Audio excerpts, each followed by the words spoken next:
Assalamualaikum warahmatullah. Koor ak ay njariñam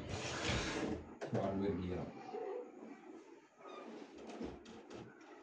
ñu leen di ziaraat baax a baax alhamdulillah. Mbokk yi tey waxtaan ni ñu koy jëmale ci wàllum comme niñ ko tàmbaloo njariñ yi nga xam am na ci wàllu wér gi ci koor gi ginnaaw bi nga xamante ni démb ñu ngi woon ak yéen ci wàllum nit ki ni muy def ci moom ci wàllum wér gi yaramam ni muy nooyale yaramam ak ni muy raxase deret ji segg ko ba mu set bu dee sidit di mën a am jàmm. li ci dolli kon mooy day taxit maam nga wàññi sa yaram wàññi ko nga ñaaw dañu am poids bu bari koor maam risim la ci ñoom. beneen bi topp day taxit ngay gën a mën a ñaq nit ki di gën a mën a ñaq aw ñaqam di génn bu baax ndax loolu lépp li koy war a da ci bokk maanaam deret joo xam set na rek waaw.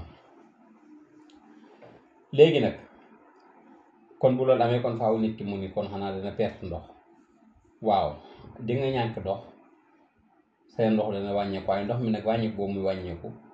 ci jamono ji nga xam ne koor la nga xam ne woor gi moom moo la koy def kooku du la indil benn jafe-jafe du la wàññi dara déedéet du la wàññi dara waaye nag na fekk nga xam ni nga xamante ni moom ngay liggéeyee ni nga xam moom ngay liggéeyee na nga ko xam maanaam ni ngay dundee ci koor gi nit ki da ko war a xam bu baax a baax te di ko teg ci xam-xam comme mooy nii ñu leen di waxee rek ci anam yu bari li nga xamante ni da nga ko war a bàyyi nga bàyyi ko li nga xam da nga ko war a fonk ba noppi nga di ko fonk.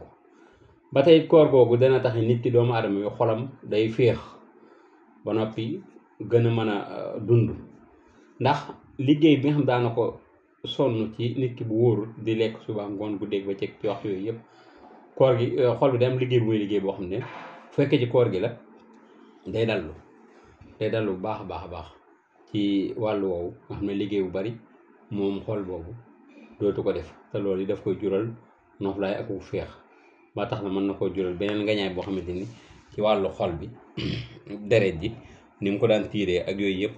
dootu ci am benn jafe rawatina diggante xol bi ak res bi ni ñuy jokkaloo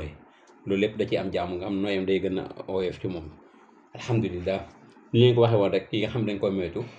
muy kaani poobar warga ataaya café rawatina gu foor gi ak lii di gura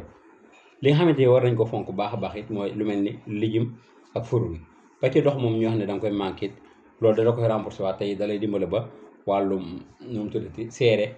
du la gaar alhamdulilah. xam naa beneen yoon sax dañuy indi leen ci tendrement ak njëriñam ci biir koor gi ak bul woor incha allah ndax comme que koor gi moom dañ koy jëfandikoo bu baax a baax wa adim salaataka bi salaami ala nabi fi alihi wa sihaabi yaa waaxidu